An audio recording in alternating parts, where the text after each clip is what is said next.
girl Monique, and I'm here with my mama, and we finna explain to y'all about my condition. It's called biliary atresia, but some people don't know how to say it.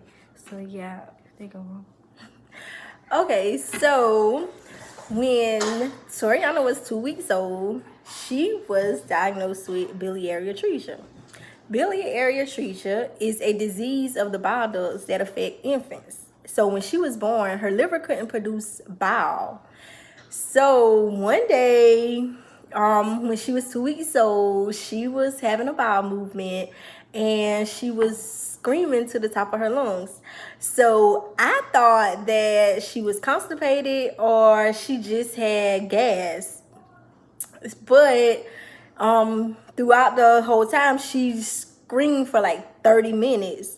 So finally, I laid her down to check her diaper, and she had some stool that was just stuck and it wouldn't come out. No matter how hard we tried to get it out, it just wouldn't come out. So we called the pediatrician and he recommended for us to bring her in. So when we took her in, he was able to remove it and he got it out. But one thing that he noticed, he said that her eyes looked a little yellow, which is called jaundice. So he wanted to have some tests ran. So he sent us to McLeod in Darlington to have some blood work done.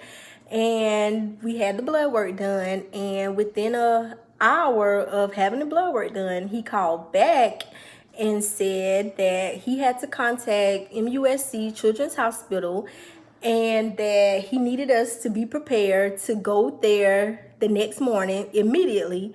He said that someone from MUSC would contact us. So that was just a whole big rush because I didn't know what to think. I didn't know what was going on at that moment. I didn't have any answers. So I was just kind of clueless as to what was going on and trying to process everything. So MUSC called within maybe like 30 minutes after I spoke with the pediatrician, and they said for us to be down there 5 o'clock that morning. So we got there. They did a lot of tests. It was a lot of doctors in and out the room. It was just very overwhelming.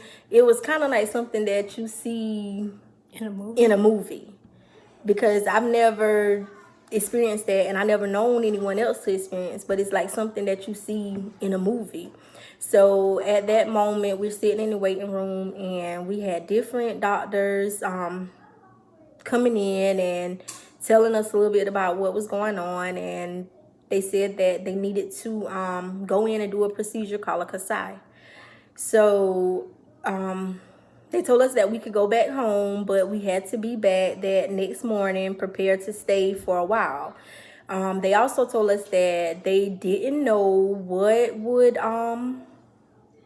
happen if she would make it out of surgery, if when she made it out of surgery, if she would live for 2 weeks, a month, a year. They just didn't know because she had a lot of scar tissue on the liver. So they said she would need the Kasai procedure. So she had the Kasai procedure done and it was a success. We had to end up staying at MUSC maybe for about like 2 weeks and a half after she had the Kasai procedure done. She came home on a lot of medications that she had to take daily.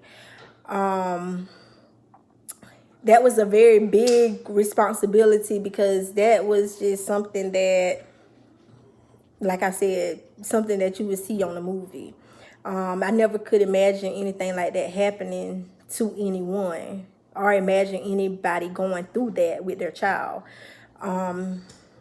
Even after that, the doctors did advise me that she would have to come back to MUSC for several appointments with different doctors.